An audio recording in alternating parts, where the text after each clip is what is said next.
Teman-teman yang dirahmati Allah Subhanahu wa taala,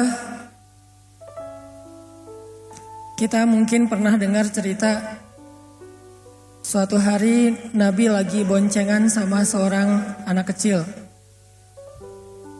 Lagi naik motor, merek motornya tuh kuda. Jadi lagi naik motor berdua sama seorang anak kecil. Kalau nggak salah anak kecil itu masih SD lah usianya. Nabi jalan berdua, terus Nabi bilang kepada anak kecil ini, "Ya ghulam, wahai anak atau wahai anakku. Ya ghulam, ihfazillah yahfazka. Wahai anakku, jagalah Allah, Allah akan jaga kamu. Ihfazillah tajidhu tujahak. Jagalah Allah, maka Allah akan menyertaimu. Wa'lam annan nas law ijtama'u ala ayyadurruk la yadurruka illa bima kataballahu alaik."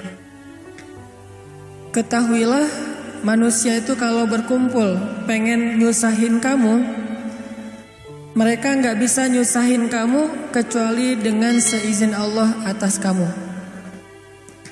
Dan kalau semua manusia berkumpul pengen menolong kamu, mereka gak akan bisa nolongin kamu kecuali dengan seizin Allah bagimu. Rufi'atil aqlam wa juffatis suhuf. Pena telah diangkat dan kertas telah mengering. Ini adalah nasihat obrolan yang disampaikan Nabi ketika lagi boncengan sama seorang anak kecil. Yang kelak anak kecil itu akan jadi salah satu di antara ulama paling fenomenal dalam sejarah Islam. Siapa nama anak kecil ini? Ibnu Abbas. Nama anak kecil ini Abdullah bin Abbas, yang digelar dengan nama, jadi nama kerennya tuh Ibnu Abbas aka Hibrul Ummah. Jadi kalau nyari akun sosmednya bukan Ibnu Abbas, akun sosmednya itu Hibrul Ummah, @Hibrul Ummah. Followersnya udah banyak tuh. Coba cari, googling atau YouTube, cari Abdullah Ibnu Abbas. Nabi ketika lagi boncengan sama Abdullah Ibnu Abbas, Nabi ngasih nasihat bukan, "Nak, banyak baca buku ya," bukan.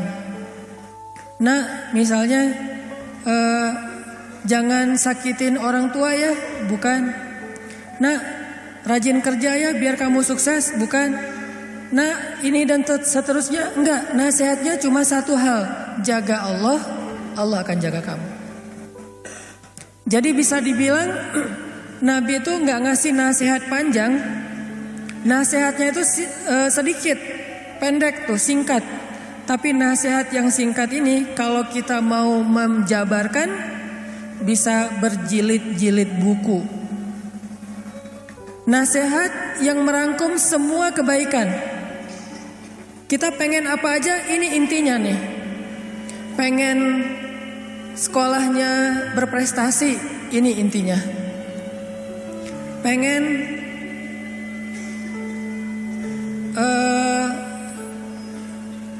bisnisnya lancar, ini intinya. Pengen banyak temen, ini intinya. Pengen have fun dalam hobi-hobi dan permainan kita, ini juga intinya. Pengen statusnya nambah, jangan jomblo terus, ini juga intinya. Ustadz, ada yang datang misalnya, "Saya pengen dapat nilai bagus, apa ya nasihat buat saya?" Kata Nabi, "Jaga Allah, Allah akan jaga kamu." "Ustadz, saya agak-agak khawatir nih tinggal di kos-kosan sendiri, gimana ya?" "Jaga Allah, Allah akan jaga kamu."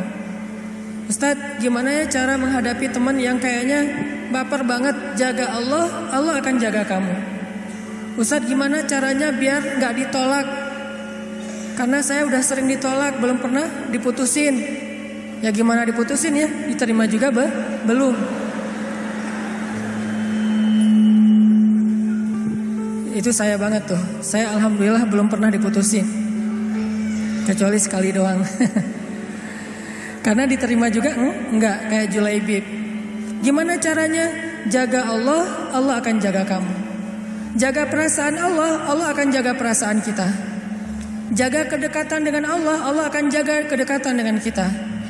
Jaga hak Allah, Allah akan jaga hak kita.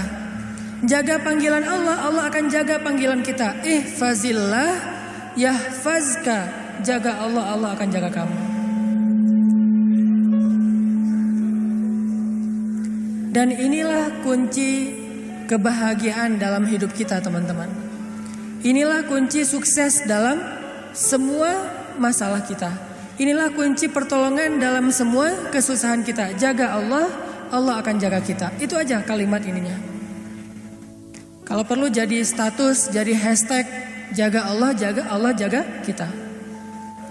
Nggak ada cerita kita dikecewain sama Allah, padahal kita udah habis-habisan. Itu nggak ada. Kalau ke manusia sering kayak gitu. Kita udah berkorban segala macam, ternyata dia cuma ngelihat kita sebagai sahabat. Atau paling dekat juga adik kakak. Kan berat ya.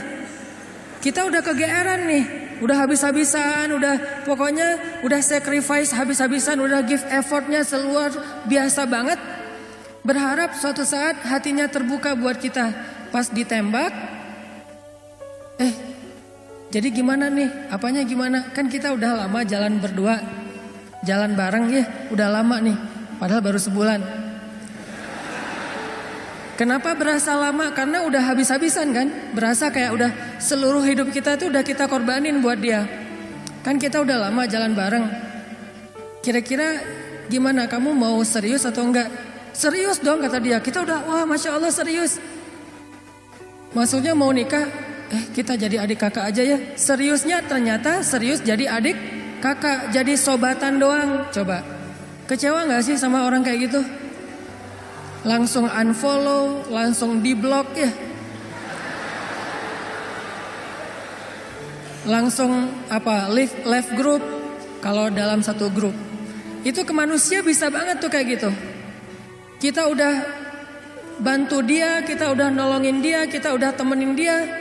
Ujung-ujungnya pas pulang misalnya nih, kita temenin dia jalan, kita temenin dia belanja. Ujung-ujungnya pas makan bayar sendiri. Pulang bayar angkot bayar sendiri kan ya. Itulah manusia. Tapi kalau ke Allah tuh gak kayak gitu. Ihfazillah yahfazka. Itu janji Allah. Maksudnya kamu kalau baik-baikan sama Allah, sama aku nih kata Allah, aku pasti lebih baik lagi sama kamu. Gak mungkin sebaliknya. Gak ada cerita Allah ngecewain hambanya tuh gak ada. Rugi saya udah sholat, ternyata hasilnya gini doang. Rugi saya udah jujur, ternyata gini doang. Rugi saya udah jadi berusaha dekat sama Allah, berdoa sama Allah dan seterusnya. Rugi udah tahajud, gak ada. Satu-satunya berbuat baik yang gak mungkin dibalas dengan keburukan, cuman berbuat baik dalam hal mendekat kepada Allah Subhanahu wa ta'ala. Kalau berbuat baik kepada manusia dibalas yang buruk, itu mungkin banget. Bukan karena dia jahat, tapi karena dia manusia. Dia punya banyak kekurangan dan keterbatasan. Sedangkan ke Allah gak bakalan. Yang ada kita berbuat baik kepada Allah sekali, Allah berbuat baik kepada kita 10 kali. Itu paling minimal, gak pernah kurang dari 10 kali. Kita jalan mendekat ke Allah, misalnya sejengkal, Allah mendekat kepada kita berapa? Sehasta. Kita mendekat kepada Allah sehasta, Allah mendekat kepada kita sedepa. Kita jalan kepada Allah dengan cara mendekat ke Allah dengan cara berjalan, Allah mendekat kepada kita dalam keadaan berlari. Itu yang terjadi. Ibaratnya kita telepon Allah sekali, Allah telepon kita 10 kali. Gak ada cerita kita ngejapri Allah terus diantepin contreng 2 tapi masih abu, gak kebaca. Itu gak ada. Sebel gak sih? Gregetan gak sih kalau kita ngejapri teman kita? Teman dalam tanda petik ya, teman spesial. Kita ngejapri dia nih, padahal dia udah last scene-nya tuh berkali-kali tuh. Bahkan bukan cuma last scene, dia lagi online, kita pantengin gitu. Oh lagi online, mudah-mudahan kebaca nih WA saya. Online-nya lama, berarti dia lagi chat sama yang lain. Pas udah online lama, tiba-tiba last scene, berarti dia udah offline lagi, tapi WA kita belum kebaca. Itu biasa banget tuh ke orang kayak gitu. Kita posting sesuatu, terus kita tag ke dia, kita mention ke dia, kita periksa likersnya satu-satu ya, karena likersnya nggak banyak sih. Kita periksa nih, oh ada 10 like, ternyata dia nggak ada di situ. Berat banget kan? Begitu dia posting, kita jadi first liker.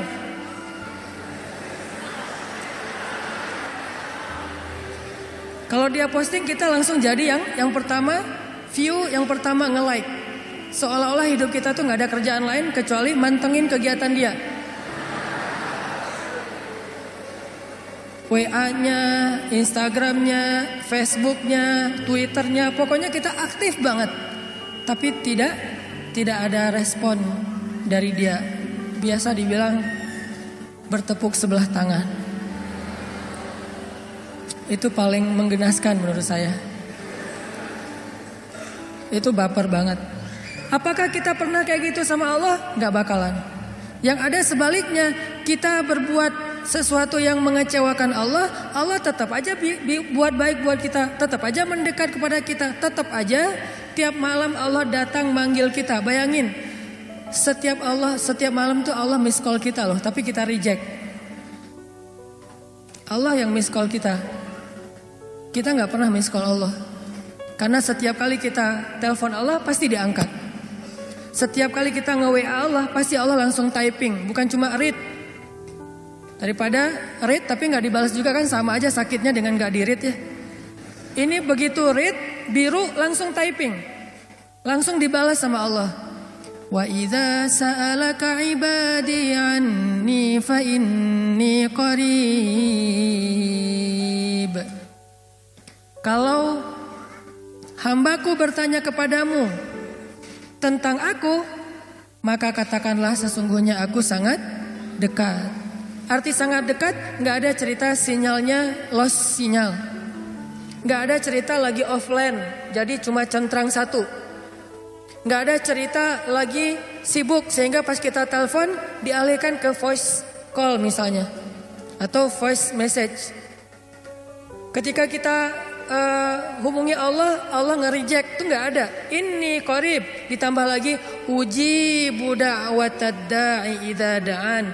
Aku pasti akan menjawab japri-japrian dari hambaku kalau mereka menjapri aku. Aku juga bakalan angkat telepon dari hambaku kalau mereka telepon aku. Gak ada cerita aku akan mereject, gak ada. Ujibu dalam bahasa sosial media, Allah pasti akan membalas japrian kita. Ujibu dalam bahasa telepon, Allah pasti akan angkat telepon kita. Mustahil Allah gak ngangkat telepon kita. Kenapa ya telepon saya ditolak aja sama Allah? Kayaknya Allah lagi sibuk sama hambanya yang lain. Memang Allah sibuk, tapi Allah tidak pernah kewalahan. Kulla yaumin huwa fi sya'n. Setiap hari Allah sibuk, tetapi Allah tidak pernah kewalahan. La ta'khudhuhu sinatun wala naum. Allah tidak pernah lelah, tidak pernah mengantuk, tidak pernah tidur. Walaupun kulla yaumin huwa fi sya'n. Setiap hari Allah sibuk.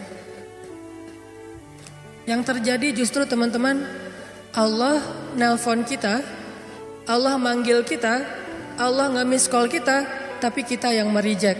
Dan hebatnya Allah gak pernah pundung loh. Direject lagi, Allah gak pernah, udah males juga nelpon dia, direject terus, gak pernah kayak gitu. Sehari Allah nelpon kita 5 kali, dan sehari 5 kali kita nge-reject panggilan Allah. Apakah Allah pundung?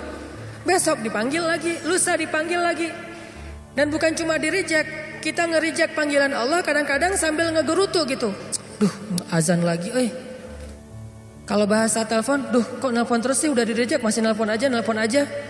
Masih mending nge-rejectnya pakai message gitu. Nge-reject misalnya lagi nyetir, Lagi meeting gitu ya, ini nge-reject tanpa alasan, reject aja pokoknya. Apakah Allah kemudian berputus asa? Enggak cukup 5 kali Allah nelpon kita, malamnya Allah ngejapri kita. Sepertiga malam Allah selalu turun ke langit dunia. Kemudian Allah bertanya kepada hamba-hambanya, hal min taib, adakah di antara hambaku yang mau bertaubat sehingga aku terima taubatnya? Hal min mustaghfir, adakah di antara hambaku yang mau meminta ampun sehingga aku ampuni dosa-dosanya? Hal min dhi hajah, adakah di antara hamba-hambaku yang punya masalah sehingga aku tolong dari masalahnya? Allah japri kita setiap malam teman-teman, setiap malam. Apakah kita mengangkat atau membuka japrian Allah? Enggak, kita tidur. Allah japri, kita tidur. Pas kita bangun Allah telepon, kita reject. Dan itu terjadi bukan sekali 2 kali, sehari 2 hari teman-teman, bertahun-tahun kayak gitu. Dari sejak umur kita 12 tahun sampai umur kita sekian belas atau lebih 20 tahun, ternyata kita terus nge-reject dan tidak menghiraukan panggilan Allah Subhanahu wa taala. Tapi Allah masih manggil kita, ya ibadi, wahai hambaku, ditelepon lagi, ditelepon lagi, ditelepon lagi, gak pernah berhenti. Sampai akhirnya setelah belasan tahun, puluhan tahun kita nge-reject panggilan Allah, sekali-kalinya kita angkat, Allah senang banget coba. Begitu kita angkat panggilan Allah, hayya 'alas shalah,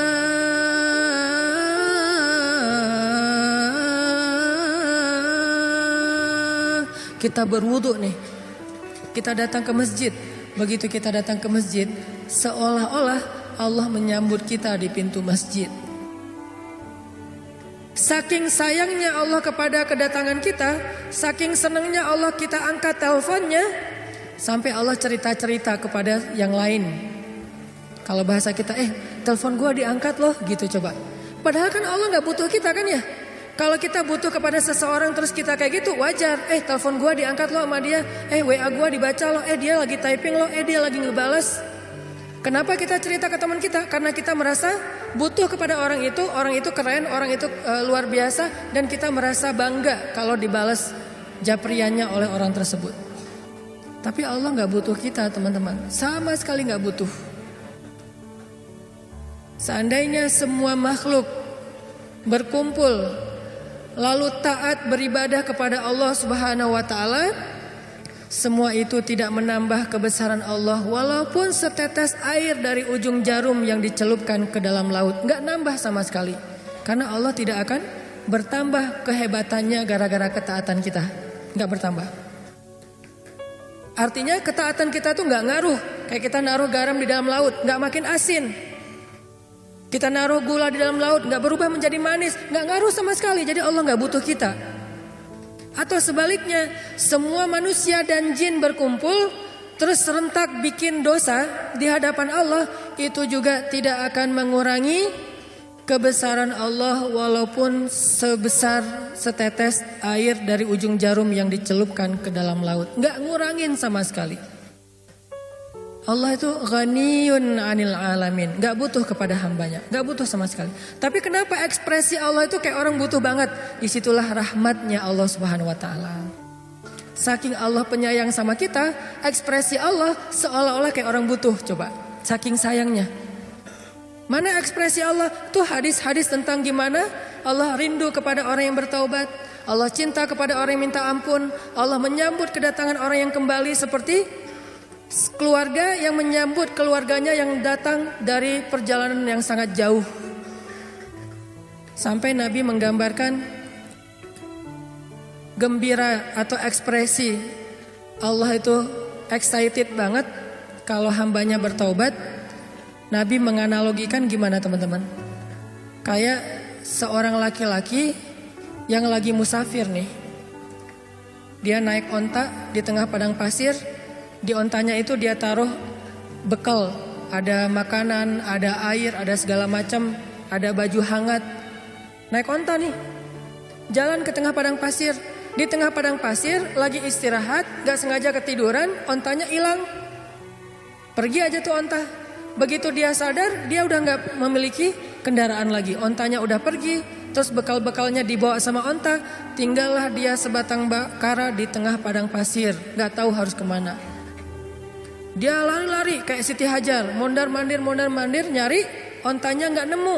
Sampai akhirnya dia kelelahan. Ketika dia udah kelelahan, seharian mengejar-ngejar onta dan udah dehidrasi, kehabisan cairan, akhirnya dia pun tertidur antara tidur atau pingsan gitu karena saking lelahnya dan dehidrasi. Begitu dia sadar, dia melihat ontanya ada di sebelahnya tiba-tiba. Dan ketika dia ngelihat ontanya ada di sebelahnya dengan bekalnya yang masih utuh, akhirnya saking bahagianya orang tersebut, dia pun berteriak mengatakan, Allah, anta abdi wa ana rabbuk. Ya Allah, engkaulah hambaku dan aku Tuhanmu. Saking senangnya orang ini sampai dia ngomongnya kebalik. Ya Allah, engkaulah hambaku dan akulah Tuhanmu. Pengennya ya Allah, engkaulah Tuhanku, akulah hambamu. Tapi jadi kebalik. Saking senangnya, kata Nabi, sesungguhnya Allah lebih senang lagi daripada orang itu terhadap hamba-hambanya yang datang kembali kepada Allah Subhanahu wa ta'ala setelah sekian lama pergi menjauh dari Allah. Kenapa ekspresi Allah gitu-gitu banget coba? Karena Allah sayang sama kita. Saya menerjemahkannya dengan ekspresi. Memangnya Allah punya ekspresi? Itu hadisnya banyak.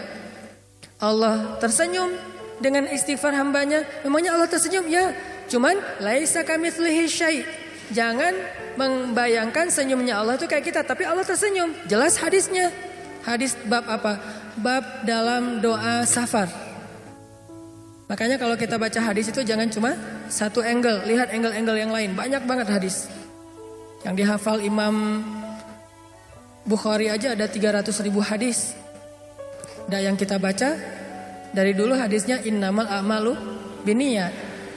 Padahal jumlah hadis itu yang dihafal Imam Bukhari aja ada 300.000 hadis. Yang dihafal oleh Imam Ahmad 1.000.000 hadis. Ahmad bin Hambal menghafal 1.000.000 hadis. Beda-beda tipis lah sama kita ya. Kita hafalnya 1 hadis. Imam Ahmad 1.000.000.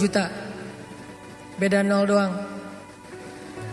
Ternyata ada juga hadis tentang Allah tersenyum. Cuman babnya di dalam kitab hadis itu bab doa dalam perjalanan. Tapi redaksinya Allah tersenyum. Gimana ceritanya?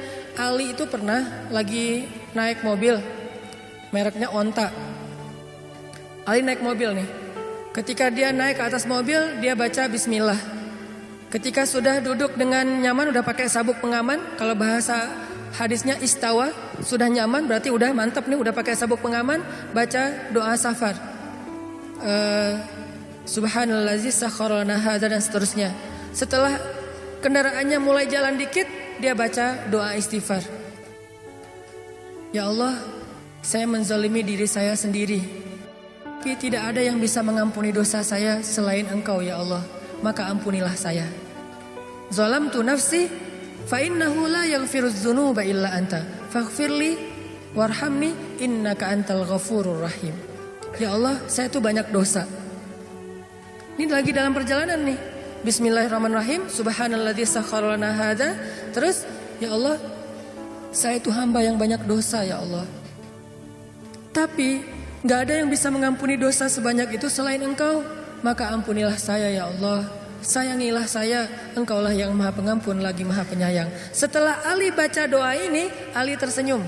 Senyumnya lebar. Ditanya sama drivernya Ali. Jadi dia pakai supir pribadi gitu. Gak tahu online atau yang dia bayar. Nah, si drivernya nanya sama Ali, ya Abul Hasan, kenapa engkau tersenyum?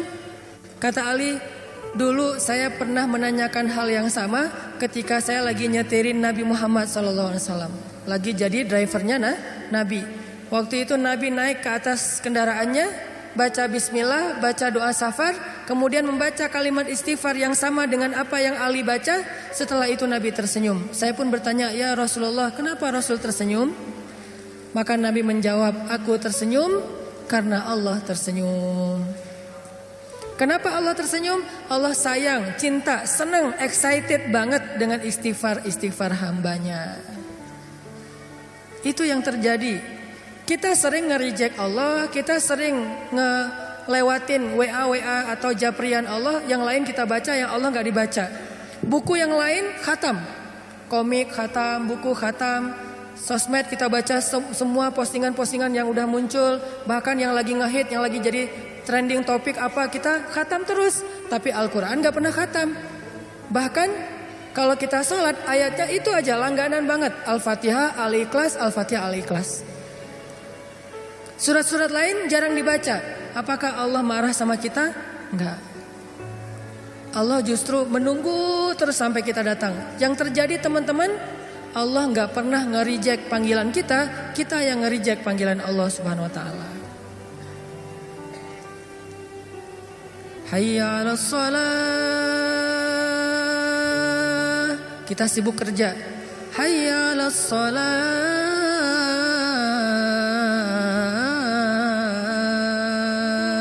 Kita sibuk main. As-salatu khairum minan naum.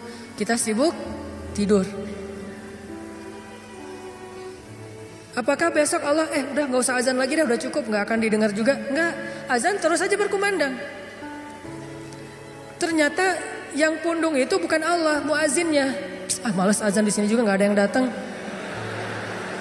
Akhirnya kenapa itu gak ada azan? Allah pundung ya? Bukan, muazinnya yang pundung. Dia qomat doang, dia yang qomat, dia yang imam, dia makmum. Terutama waktu zuhur dan subuh.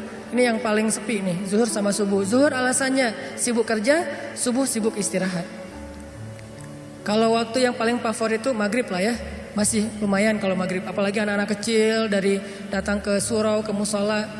Kalau isya alasannya jalan, hang out.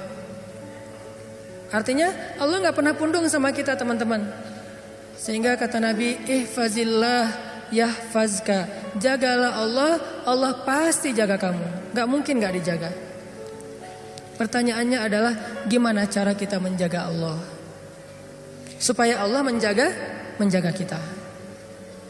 Seperti apa bentuk nanti kita ngejaga Allah, dan seperti apa juga bentuk Allah menjaga kita. Pertama, yang dimaksud dengan menjaga Allah itu teman-teman, tetap husnuzon sama Allah. Itu yang pertama, maksud menjaga Allah, jangan buruk sangka kepada Allah. Kenapa? Karena kata Allah dalam hadis qudsi, ana inda dhanni abdi bi. Aku tuh tergantung gimana kalian mikirin tentang aku. Kalau bahasa resminya, aku tuh tergantung prasangka hambaku kepadaku. Kalau dia ingat aku ingat dia. Kalau dia nyebut nama aku, nge-mention aku mention dia lebih banyak lagi. Kalau kita mention Allah misalnya, Alhamdulillah, Subhanallah, Masya Allah, apalagi Allahu Akbar, kita mention Allah nih, maka Allah akan menyebut-nyebut nama kita di depan lebih banyak followers dibandingkan kita. Siapa followers Allah? Para malaikat yang terus mengitari, mentawafi arasy Allah Subhanahu wa taala. Allah akan sebutkan di antara para malaikat, wahai para malaikat, coba catat ya, sesungguhnya aku cinta kepada Fulan bin Fulan. Nama kita di-mention sama Allah. Dan malaikat langsung ngeklik tuh, kepo gitu kan, ini Instagramnya isinya apa sih ini orang. Langsung dicari sama malaikat. Tiba-tiba malaikat juga following. Coba lihat nanti di statistiknya, setelah Allah nge-mention kita, itu followers kita nambahnya banyak loh. Siapa followers kita? Malaikat dan hamba-hamba Allah. Kita aja yang gak bisa ngelihat, tapi itu terjadi. Malaikat nge-follow. Terus malaikat berkata, wahai penduduk bumi dan langit, sesungguhnya Allah mencintai si Fulan, dan kami pun mencintainya. Maka cintailah dia, sehingga semua makhluk Allah mendoakan dia dalam setiap doa-doa mereka. Didoain sama orang tua kita aja udah ajaib nih. Didoain sama kiai aja udah ajaib, apalagi didoain oleh seluruh makhluk, termasuk ikan di laut ngedoain kita. Kita pikir ikan itu cuma berenang.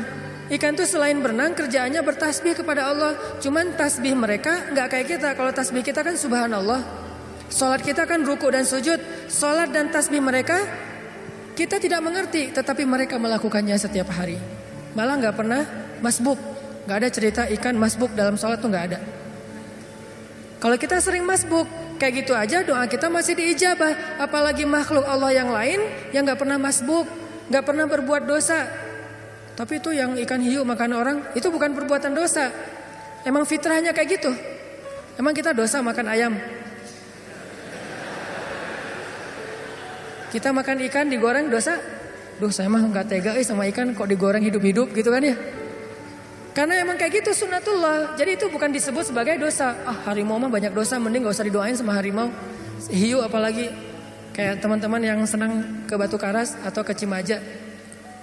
Saya senang juga nemenin teman-teman liatin orang-orang pada main surfing di Batu Karas. Kan salah satu yang paling menakutkan buat para surfer itu adalah serangan hiu. Walaupun di Indonesia tingkat serangan hiu itu rendah banget dibandingkan Australia sama Afrika Selatan. Tapi maksudnya apakah hiu itu punya dosa besar gara-gara pernah membunuh manusia sehingga harus dikisos? Pokoknya kalau nemu hiu langsung sidang dan kisos. Nggak ada. Kenapa? Karena hiu itu tidak ada taklif. Dalam bahasa agama tidak disebut mukallaf. Apa mukallaf? Orang yang terbeban syariat, terbeban hukum agama. Hewan tidak terbeban syariat sehingga hewan tidak perlu dikenakan hukum. Ini ada apa ayam nggak menutup aurat? Nggak. Mana ada cerita hewan menutup aurat? Kenapa? Karena mereka tidak ghairu mukallaf, tidak dikenakan beban syariat. Kalau tidak dikenakan beban syariat berarti mereka suci sehingga doa-doa mereka semua diijabah oleh Allah. Persis kayak anak bayi. Anak bayi itu ghairu mukallaf. Bahasa yang lebih common lagi nggak balik, belum balik. Yang kemudian jadi bahasa Sunda, ya terbalik gitu. Itu mah beda lagi. Tapi itu balik itu dari bahasa Arab balil, sudah sampai cukup umur sehingga sudah faham. Bahasa agamanya bukan balik tapi mukallaf, la yukallifullahu nafsan illa wusaha. Bayangin didoain sama anak bayi, didoain sama makhluk Allah yang gak punya dosa. Siapa orang-orang kayak gini? Orang yang selalu menyebut-nyebut nama Allah dengan lisannya. Allah akan sebut dia lebih banyak lagi. Yang ada teman-teman, kita berbuat baik satu hal kepada Allah, Allah akan ngebalas minimal 10 hal untuk kita. Jadi arti jagalah Allah, Allah akan menjaga kita. Pertama adalah jaga prasangka kita kepada Allah. Jangan berprasangka buruk. Karena kalau kita berprasangka buruk kepada Allah, berarti kita telah berprasangka buruk untuk diri kita sendiri. Kalau kita berprasangka baik kepada Allah, berarti kita berprasangka baik untuk diri kita sendiri. Contoh, Umar itu pernah ketemu seorang laki-laki, sayang banget sama anak laki-lakinya. Dia punya anak laki-laki satu-satunya, dia sayang banget. Sampai gak wajar sayangnya tuh luar biasa. Terus Umar nanya, Pak, ada cerita apa? Kok Bapak kayaknya spesial banget memperlakukan anak laki-laki Bapak? Memang ada cerita apa? Ada kisah apa? Bapak ini cerita, ya Amirul Mukminin, anak laki-laki saya ini selalu mengingatkan saya tentang kebesaran Allah. Gimana ceritanya? Kata dia, dulu ketika istri saya hamil, anak laki-laki saya ini masih dalam kandungan, saya dapat panggilan untuk wajib militer, berperang untuk mempertahankan negara. Kayak kita dulu melawan penjajah Belanda, Portugis, Jepang. Saya dapat panggilan wajib militer, jihad kalau bahasa Indonesia, bahasa Arabnya. Saya dapat panggilan jihad. Cuman saya galau. Kalau saya pergi berjihad, saya harus meninggalkan istri saya dalam keadaan hamil tua dan tidak punya keluarga yang akan merawatnya. Tapi kalau saya jaga istri saya, berarti saya menolak panggilan negara untuk menjaga keutuhan negara saya. Itu kewajiban, wamil. Lalu saya minta pendapat istri saya, Mah, Papa berangkat ya? Istrinya ngeluh, Pak, kan Papa selama ini gak pernah absen dalam jihad, gak pernah absen dalam wamil. Setiap panggilan untuk membela negara, Papa pasti datang. Mulai dari pramuka sampai perang beneran. Selalu datang tuh. Kali ini kan Mama lagi hamil tua. Sekali-kali minta izin kepada komandannya untuk jaga mama. Mama nggak punya siapa-siapa di rumah, keluarga kita nggak punya. Mungkin merantau kali ya. Satu-satunya pekerjaan kita cuma jualan warung Padang misalnya. Nggak lucu.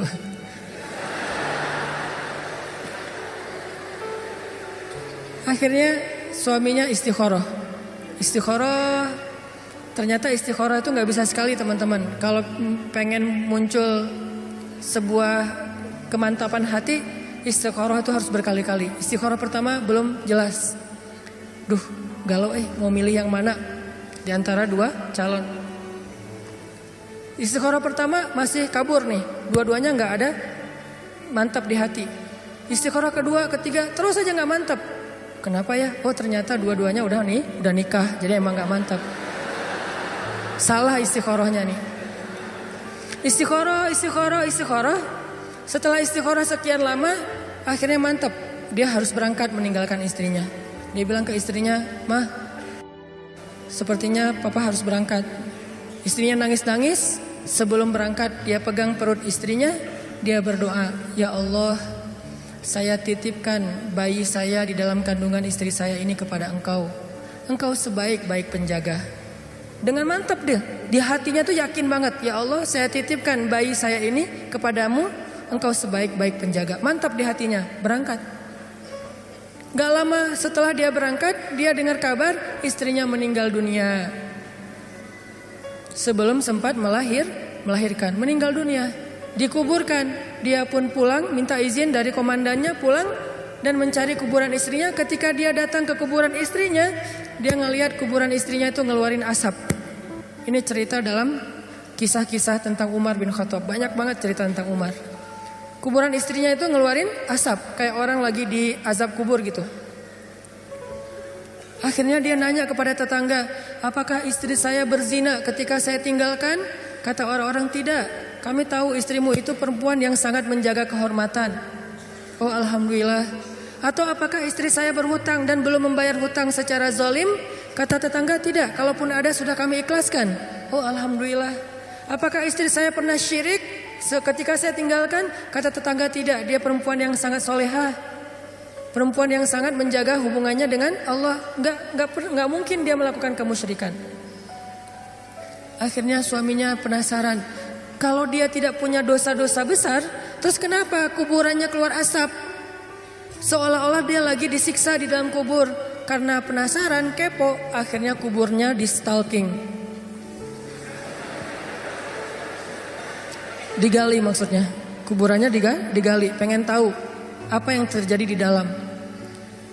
Ternyata setelah digali, dia menemukan istrinya di dalam kubur itu sedang duduk sambil memangku bayinya. Istrinya dalam keadaan meninggal dan bayinya dalam keadaan menangis. Itu terjadi di zaman Umar. Ustadz dapat dari mana sih? Banyak, tapi bukunya berbahasa Arab. Makanya tadi ada Ustadz menyampaikan pentingnya bahasa Arab. Karena kalau kita baca buku bahasa Arab, dengar ceramah Ustadz, ulama-ulama di Timur Tengah itu luar biasa. Banyak sekali yang tidak kita pernah baca dalam literatur terjemahan bahasa Indonesia. Tentang Rasul, tentang sahabat. Istrinya duduk gitu mangkuin anaknya nangis, istrinya meninggal. Diambillah anak itu, kemudian istrinya dikuburkan kembali. Suaminya minta ampun kepada Allah. "Ya Allah, ampunkan saya, maafkan saya. Saya sudah zalim kepadamu," kata suaminya. Orang-orang nanya, "Ya rajul, wahai laki-laki, gimana kamu mengatakan zalim kepada Allah? Apa yang kamu lakukan sehingga kamu menganggap sudah zalim kepada Allah?" Kata dia, "Ya, ketika saya pergi meninggalkan rumah, saya mengusap perut istri saya katakan, ya Allah, saya titipkan bayi saya kepadamu, Engkau sebaik-baik penjaga." Saya enggak katakan bayi dan ibunya, tapi saya katakan bayinya saja. Secara spontan waktu itu dalam hati saya berpikir, dah kalau ibunya bisa jaga diri. Orang sudah dewasa, jadi tidak terlalu mengkhawatirkan, ditinggalkan juga masih bisa cari makan sendiri. Sedangkan bayi ini masih lemah, sehingga secara tidak sengaja saya berpikir bayi saya itu harus dititipkan, sedangkan ibunya jangan, dia bisa jaga sendiri. Ternyata saya tidak sempurna berbaik sangka kepada Allah, sehingga Allah menyelamatkan yang dititipkan dan membiarkan yang tidak dititipkan kepada Allah. Aku tergantung prasangka hambaku kepadaku. Makanya kalau mau tawakal sama Allah itu yang utuh, jangan tanggung. Kalau mau menyerahkan satu urusan kepada Allah itu yang utuh, jangan tanggung. Apa utuhnya? Yakinnya yang utuh. Jangan bisa nggak ya? Udah deh, doa aja dulu. Bisa nggak bisanya kita lihat aja nanti. Jangan muji Allah. Jangankan Allah, hamba aja, ulama aja kita nggak boleh muji. Salah satu adab dalam mencari ilmu itu apa teman-teman? Tidak boleh bertanya kepada ulama, kepada guru, pertanyaan yang tujuannya hanya untuk menguji keilmuan guru. Itu adab mencari ilmu, nggak boleh. Sengaja nanya, Ustaz saya mau nanya, coba sebutkan ayat ini, jadi kayak ujian ya. Itu tidak boleh dalam adab mencari ilmu. Karena yang boleh bertanya hal yang kayak gini, ngetes guru hanyalah gurunya. Sedangkan kita mendengar kemudian berusaha untuk mengamalkan. Makhluk aja nggak boleh diuji, apalagi Allah Subhanahu wa taala. Kalau kita mau berprasangka baik, prasangka baik yang utuh. Ya Allah, inna solati wa nusuki wa mahyaya wa mamati. Itulah makna dari husnuzon yang utuh kepada Allah Subhanahu wa taala. Aku tergantung prasangka hambaku kepadaku. Sehingga kalau kita yakin sama Allah, sebesar apa keyakinan kita, sebesar itu juga pertolongan Allah dalam hidup kita. Kalau kita pengen ngelihat keajaiban dalam hidup kita, berarti keyakinan kita kepada Allah harus ajaib. Kok kamu tenang-tenang aja sih? Kan ada Allah. Ya sih ada Allah, tapi kan, nah yang bilang tapi, maka tidak akan pernah melihat keajaiban dalam hidupnya. Yang bilang cuman, yang bilang alasan-alasan yang banyak, berarti dia nggak bakalan pernah ngelihat hal-hal yang ajaib terjadi dalam kehidupannya. Kalau dia pengen ngelihat hal yang ajaib, dia nggak boleh bilang tapi, dia cukup bilang hasbiyallah. Cukup buat saya Allah, maka terjadilah keajaiban dalam hidupnya.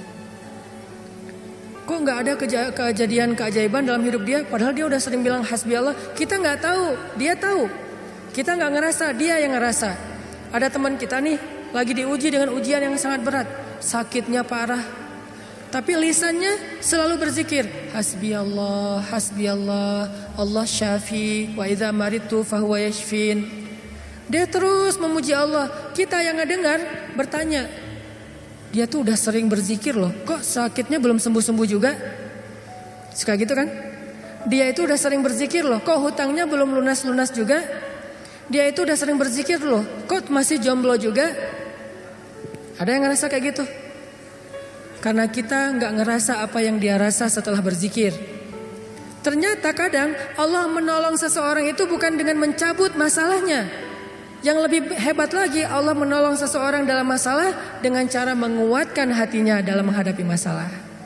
Masalahnya gak diangkat sama Allah, tapi hatinya dikuatkan. Sehingga dia tidak pernah mengeluh, gak pernah berputus asa, gak pernah menjadi orang yang lemah, kemudian pundung kepada Allah, enggak. Berarti Allah sudah menolong hatinya. Dan buat dia itu kadang lebih baik daripada kita yang hanya menonton dari luar. Kenapa dia masih bertahan? Kenapa dia masih kayak wajahnya kayak enggak kesakitan? Kenapa dia kayak enggak pernah ngeluh? Kalau kita jenguk dia ke rumah, dia nggak pernah ngeluh, justru kita yang ngeluh. Justru kita yang malu karena merasa kita lebih banyak mengeluh daripada dia. Lihat aja saudara-saudara kita yang sedang diuji oleh Allah di Syam, di Suriah. Apakah Allah mencabut peperangan dari sana sehingga mereka tiba-tiba merdeka lagi seperti dulu tahun 2000-an? Enggak. Terus apakah Allah nggak nolong orang Suriah? Nolong banget. Gimana cara Allah menolong orang Suriah? Dikuatkan hati mereka. Mungkin kalau kita berada di posisi yang sama, dari dulu kita udah putus asa tuh. Berat banget kan ujian di Suriah? Anak kecil yang harus jadi ayah dan ibu buat adiknya yang masih kecil. Padahal dia juga masih SD, tapi udah jadi orang tua buat adiknya. Anak kecil yang tangan dan kakinya putus karena tertimbun dengan reruntuhan bangunan. Lalu harus diamputasi, harus dijahit lukanya tanpa ada obat bius. Apa yang dia baca dan menahan rasa sakit? Dia baca Al-Quran. Lagi dijahit nih, lukanya yang menganga, dijahit, gak pakai obat bius. Biusnya apa? Membaca Al-Quran. Apakah kita bisa membius diri kita dengan membaca Al-Quran? Bisa, bius total. Begitu baca Quran, ngantuk langsung ya. Kalau bius lokal belum bisa, bius total ya. Duh gak bisa tidur, terus ngapain? Dengerin Al-Quran, langsung tidur. Kalau sahabat Nabi, dengar Al-Quran nggak bisa tidur. Kalau kita nggak bisa tidur, dengar Quran. Kebalikan dari sahabat Nabi. Umar tuh kalau lagi malam baca Quran pasti nggak bisa tidur. Kita kalau nggak bisa tidur pasti baca Quran langsung tidur. Kadang-kadang baca Qurannya baru Bismillah udah tidur. Apalagi di dalam sholat. Kalau imamnya bacanya panjang, itu obat bius banget tuh. Langsung pada tunduh kan ya. Begitu kita dengar bacaan Al-Quran. Apa yang membuat mereka kuat? Pertolongan Allah. Saat dijahit lukanya, mereka baca Bismillahirrahmanirrahim, Alif Lam Mim, sambil dijahit. Dzalikal kitabu la raiba fihi hudal lil muttaqin. Dijahit lagi dijahit. Dan bukan satu luka, ada beberapa luka di sekujur tubuhnya. Alladzina yu'minuna bil ghaibi wa yuqimunas salata wa mimma razaqnahum yunfikun. Coba lihat. Itulah pertolongan Allah untuk anak-anak ini. Allah tidak mengangkat luka mereka, Allah tidak mengangkat kezaliman dalam kehidupan mereka, tetapi Allah menguatkan hati mereka, dan itulah penjagaan Allah kepada mereka. Sedangkan orang yang tidak dikuatkan hatinya, baru juga diputusin sudah bunuh diri, gagal pula. Kalau bunuh diri berhasil masih mending, bunuh diri gagal lah gitu. Loncat dari jembatan kesangkut misalnya, nggak enak banget kan ya? Ada dulu yang pengen bunuh diri karena ditolak sama ceweknya. Kebetulan di depan rumah ceweknya itu ada truk lagi berhenti. Terus dia balapan, sengaja nabrakin dirinya ke truk yang lagi berhenti, tepat di depan rumah ceweknya. Kenapa? Pengen nunjukin ke ceweknya, aku gak bisa hidup tanpa kamu. Coba. Kenapa bisa kejadian kayak gini? Karena hatinya tidak dikuatkan. Kenapa ada orang yang berkali-kali diputusin, tetap aja datang lagi. Kuat banget tuh hatinya. Berkali-kali diputusin, datang lagi. Bukan datang ke yang lain, datang ke yang sama. Sampai orang yang putusinnya, yang putus asa memutuskan, akhirnya menerima. Nah, di sini berarti bukan soal layak dan tidak, soal siapa yang paling sabar ya. Kan kata Umar bin Khattab, rahasia kemenangan dalam satu pertarungan, ini yang ngomong jawaranya ya, Umar bukan saya. Kalau saya mungkin bukan petarung, kalau Umar kan petarung. Dia ngomong apa? Rahasia kemenangan dalam satu pertarungan bukan teknik, bukan kekuatan fisik, tapi ketahanan, kesabaran. Siapa yang paling sabar, dia yang akan menang.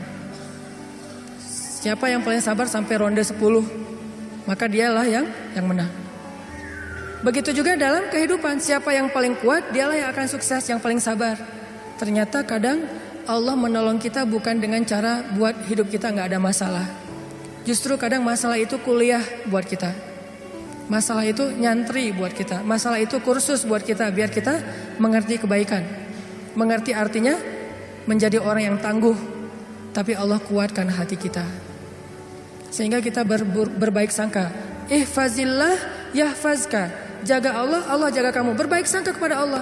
Misalnya lagi ada musibah, oh kayaknya Allah mau ganti yang lebih baik nih. Kayak gitu. Ada musibah langsung berbaik sangka, Allah mau ganti yang lebih baik. Istri saya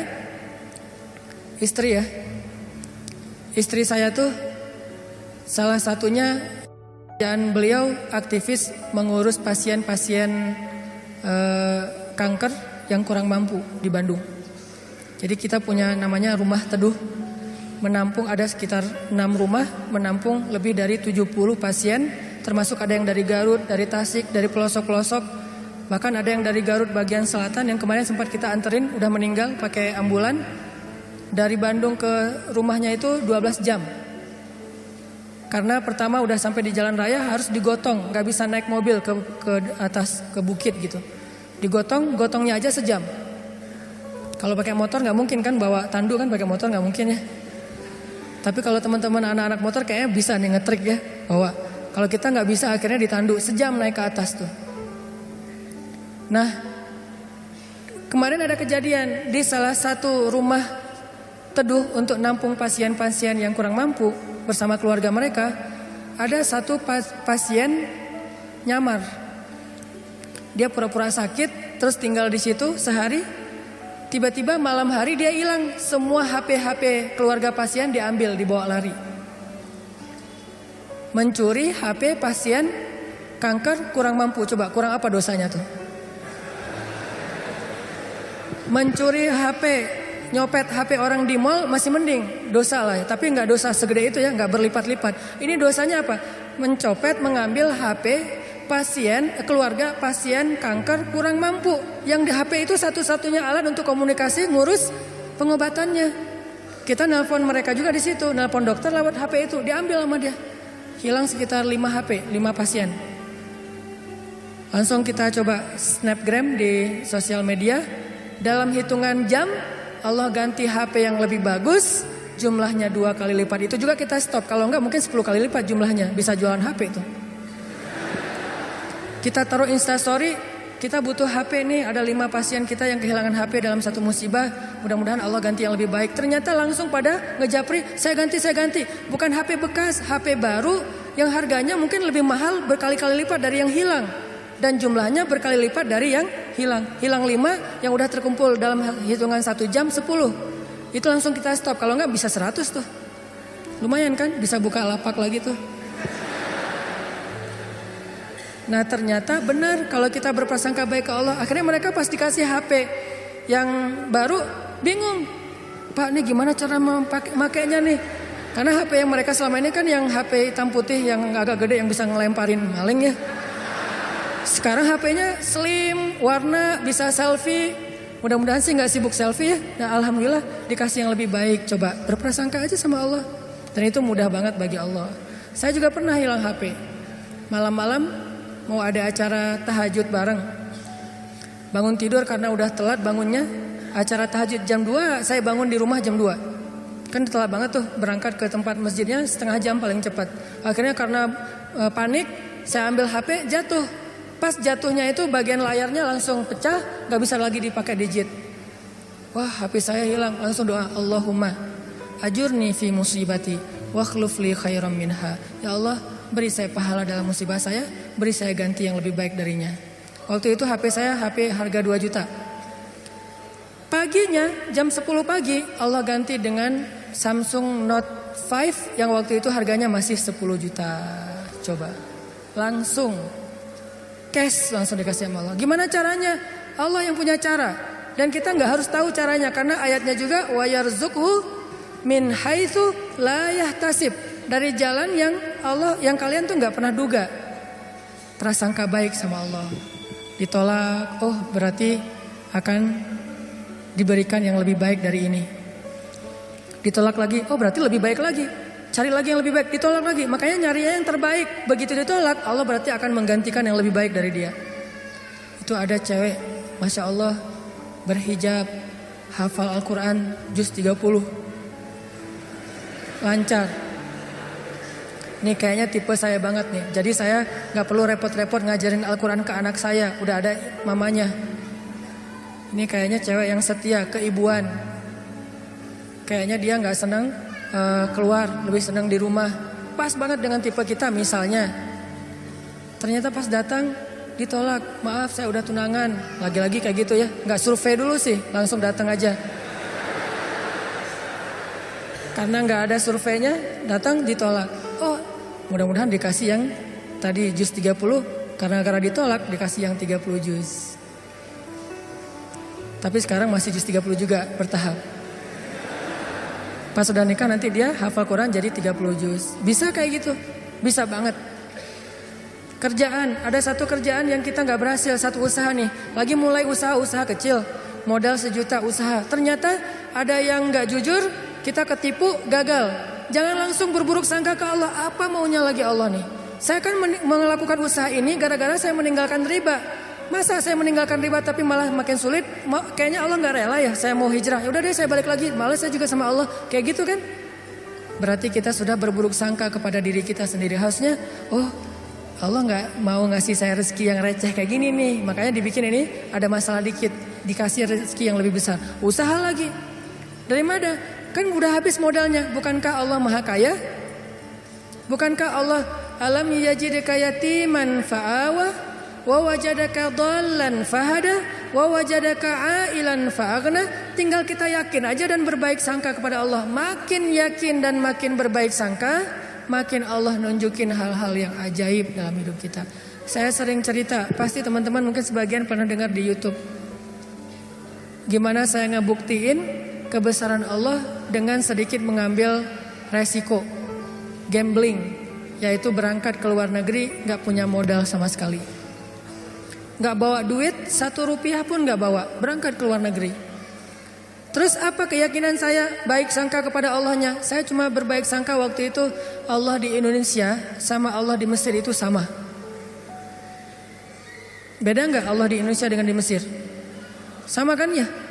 Terus yang ngasih makan kita di Indonesia Allah, berarti yang ngasih makan kita di Mesir Allah juga. Ya udah, berarti nggak ada masalah. Orang yang ngasih makannya sama, kecuali yang ngasih makannya beda.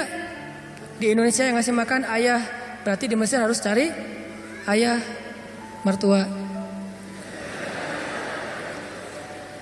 Ayah bukan pemberi makan, tetapi ayah yang dengan lewat dialah Allah memberi kita makan. Tapi punya cara yang lain, Allah lah pemberi makan. Akhirnya saya berangkat. Allah di Indonesia dengan Allah di Mesir sama. Apakah Allah akan mengecewakan hambanya yang berbaik sangka? Enggak. Ternyata terbukti banget teman-teman. Saya malah merasa sangat diperlakukan dengan istimewa oleh Allah sepanjang perjalanan sampai pulang lagi ke Indonesia. Gak kelaparan sama sekali. Ikhtiar. Cuman kadang kita ikhtiar habis-habisan, kalau Allah mengatakan tidak ya tetap aja gak bisa. Ada juga orang yang ikhtiarnya biasa-biasa aja, Allah bilang ya, dapatnya lebih dari apa yang dia ikhtiarkan. Saya jual bakso, jual doang, yang masak teman, karena saya gak bisa masak.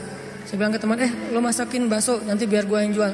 Nanti bagi 2, lo 30%, saya 70%. Oh ya boleh, dia masak, terus saya jualan bakso ke warga Indonesia yang ada di Mesir, plus warga Malaysia, karena Malaysia lebih banyak daripada Indonesia. Indonesia sekitar 3.000, Malaysia sekitar Indonesia sekitar 6.000, Malaysia sekitar 12.000, 2 kali lipat jumlah mahasiswa Malaysia. Jualan. Lagian kalau orang Malaysia mungkin karena nggak terbiasa makan bakso, nggak bisa ngebedain bakso enak dan nggak enak ya, jadi lebih aman nih. Jangan jual bakso ke orang Bandung, ketahuan banget nggak enaknya. Karena orang Jawa Barat kan banyak jual bakso tuh. Oh ini gak kayak bakso di tempat saya, jual bakso ke mereka. Dan saya ngasih jumlah pentol baksonya tergantung mood. Kalau orangnya kayaknya nyaman nih, enakan nih, kasih banyak. Kalau orangnya nyebelin, kasih aja 2, cukup lah. Datang wajahnya cemberut gitu, mau apa? Beli bakso. Oh ya 2, kasih aja. Terus temennya, Mas, iya, mau apa? Mau beli bakso? Boleh? Oh boleh. Oh, kasih 10. Akhirnya pas makan berdua ngeliat sebelah, kok beda? Beda amalan.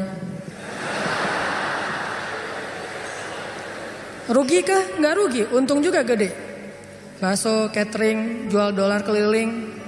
Terus pokoknya ada adik-adik kelas baru datang langsung dipalakin. Dolarnya sini. Langsung kasih dengan pon Mesir. Dolar. Dalam sehari bisa dapat $1.000 lumayan. Sampai akhirnya setelah saya berangkat ke Mesir, justru nafkah keluarga saya lebih lancar daripada saya di Indonesia. Buktinya apa? Adik-adik itu sekolah saya biayain, kirim dari Mesir, dari mulai dia SD, SMP, SMA dibiayain. Terus ibu nanya, saya nanya ke ibu, Mak, kan di Aceh, Mak butuh apa di rumah? Kalau abang ada duit lebih, Mak pengen beli kulkas. Karena seumur-umur saya, kita belum pernah punya kulkas sendiri, rumah juga ngontrak.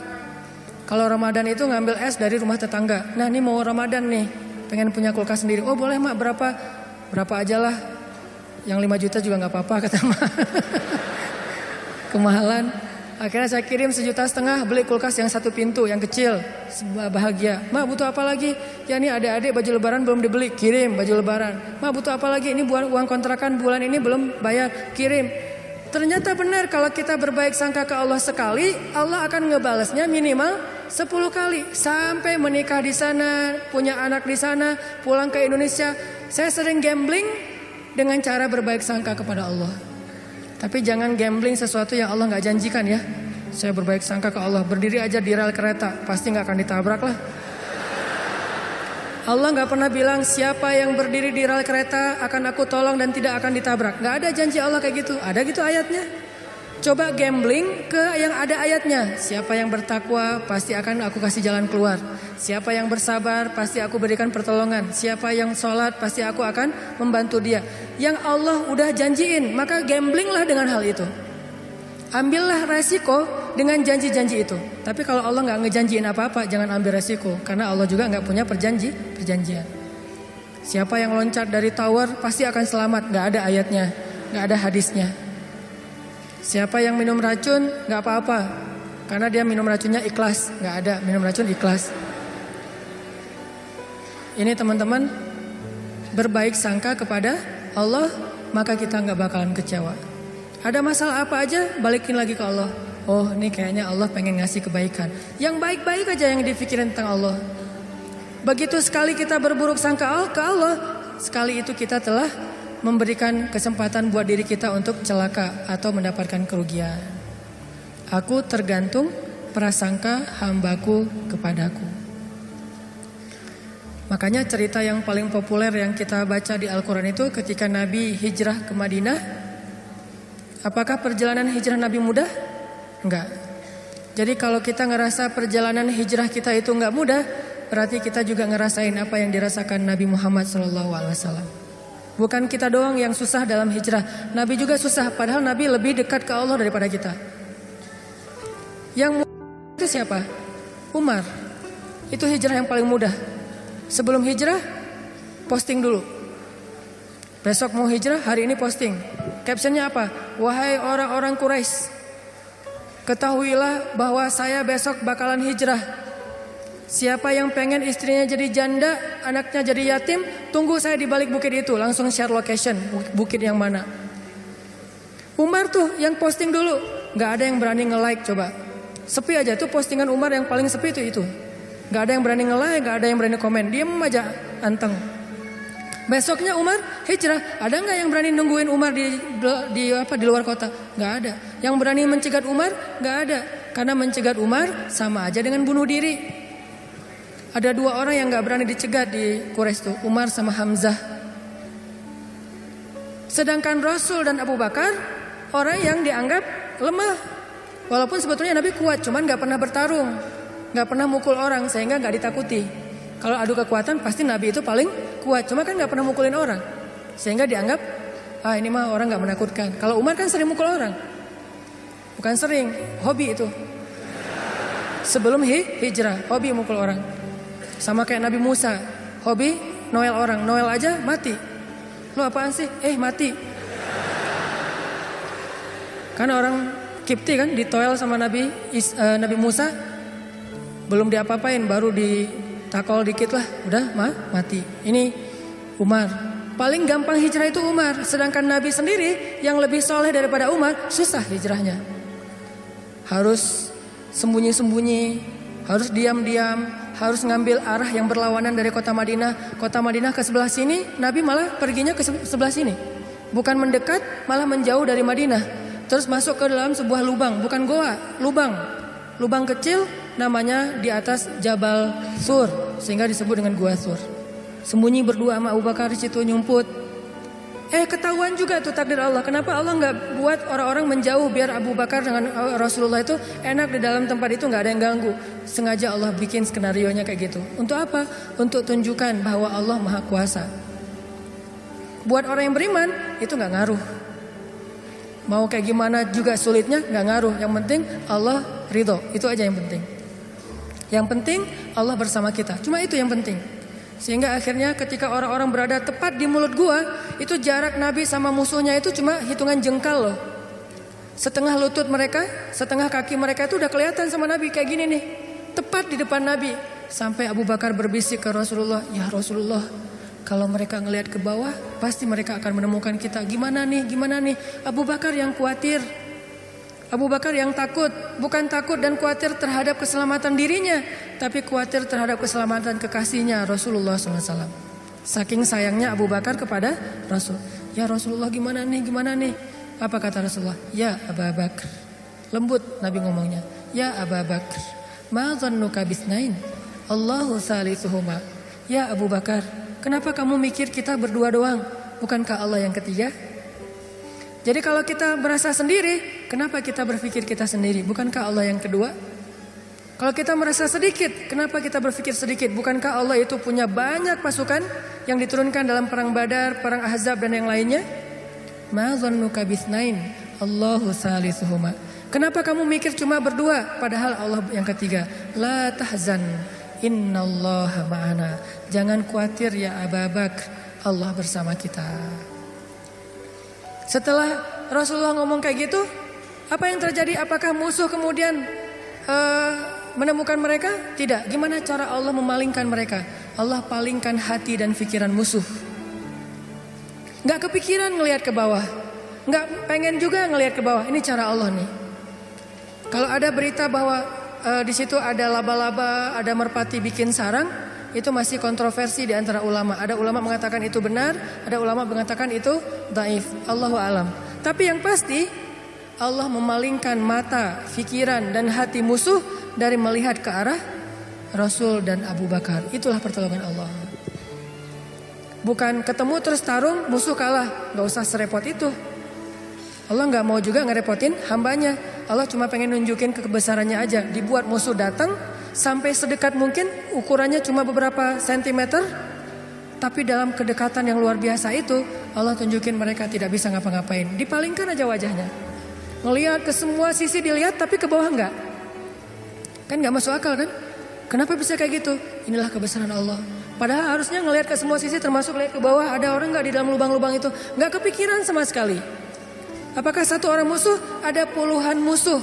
Dan puluhan musuh itu tidak satu orang pun yang berpikir untuk ngelihat ke dalam lubang itu. Satu orang pun gak berpikir.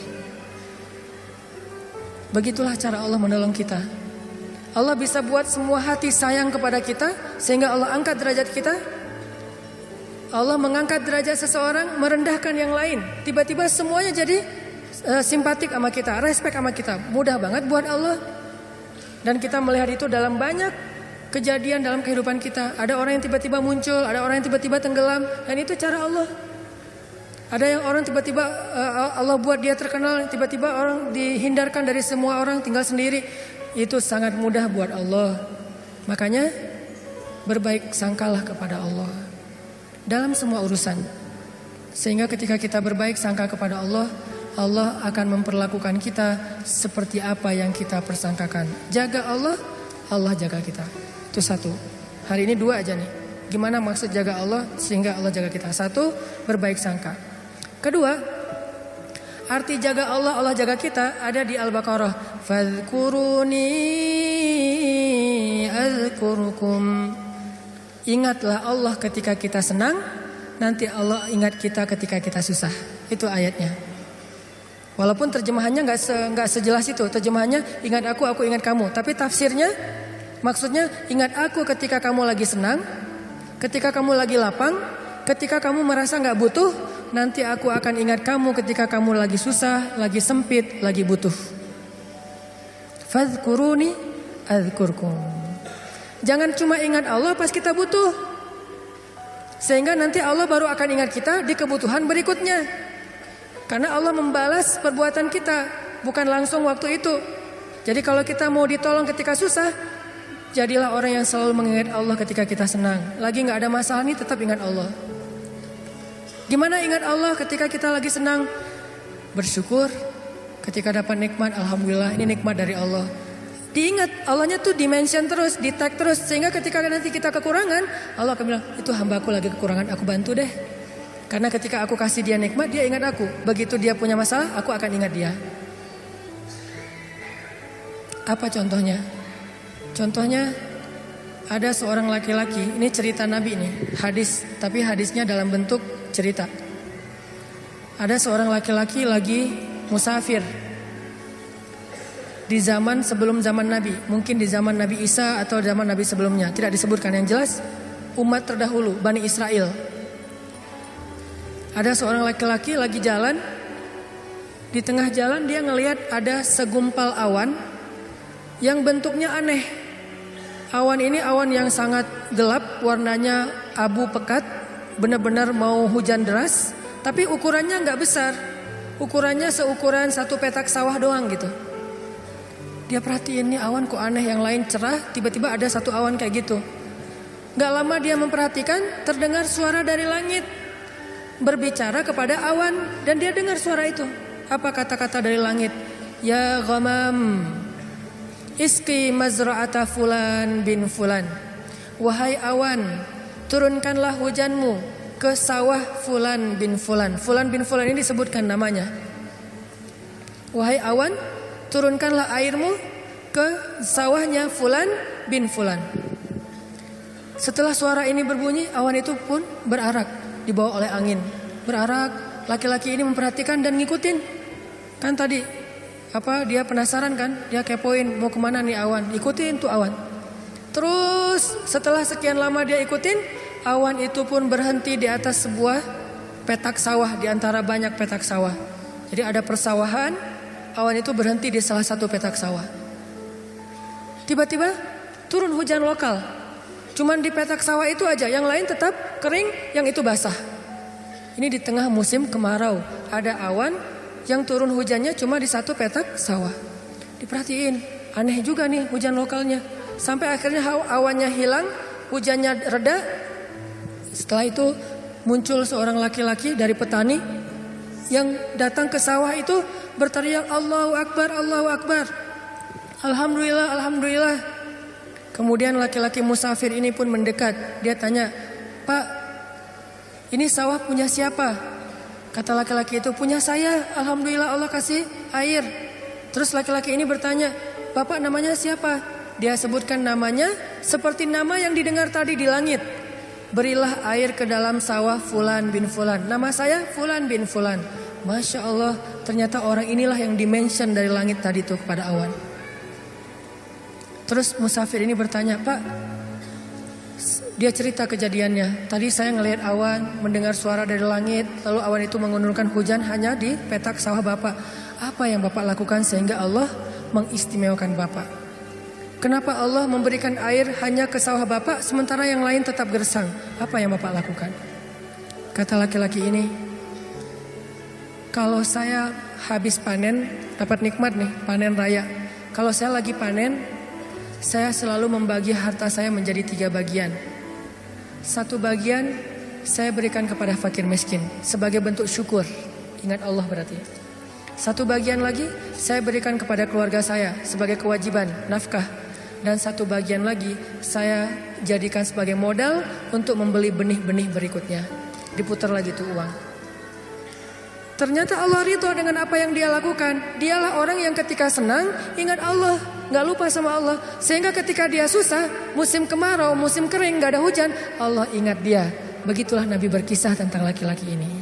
Tentang bab syukur di dalam banyak cerita-cerita ulama. Berarti maksud dari menjaga Allah, Allah jaga kita adalah bersyukur kepada Allah. Ingat Allah ketika kita senang, ketika kita sehat. Nanti Allah juga akan ingat kita ketika kita susah, ketika kita sakit. Minimal ingatnya dalam bentuk Alhamdulillah, ini anugerah dari Allah. Alhamdulillah, ini karunia dari Allah. Jangan lupa. Sehingga kalau kita dapat nikmat, jangan bangga diri dulu, jangan besar kepala dulu, tapi mention Allah dulu. Alhamdulillah, ini nikmat dari Allah. Sehingga nanti kalau kita butuh Allah, Allah akan ingat kita. Dan itu berlaku dalam semua masalah kehidupan kita. Satu cerita lagi, gimana Allah ingat hambanya yang ketika normal ingat Allah. Cerita yang populer tentang 3 orang yang terkurung di dalam gua. Gimana mereka bisa selamat?